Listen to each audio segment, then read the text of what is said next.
ఈ cactus fruit ప్లాంట్‌తో నా experience మీతో షేర్ చేసుకుంటాను.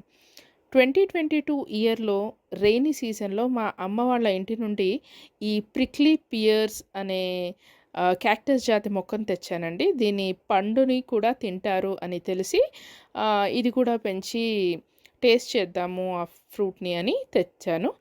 ఆఫ్టర్ 1 ½ ఇయర్ టు 2 ఇయర్స్ ఇది ఇలా ఆ! పూలు స్టార్ట్ అయ్యాయండి. దీన్నిలా పాలినేట్ చేయాలనమాట. చుట్టూ ఉన్న పొలిన్స్‌ని దానిపై వేస్తే అప్పుడు అది పాలినేట్ అవుతుంది. కాయగా మారుతుంది. లేకపోతే ఆ కింద ఉన్న పోర్షన్ సొక్కిపోయి, వక్కిపోయి రాలిపోతుందన్నమాట.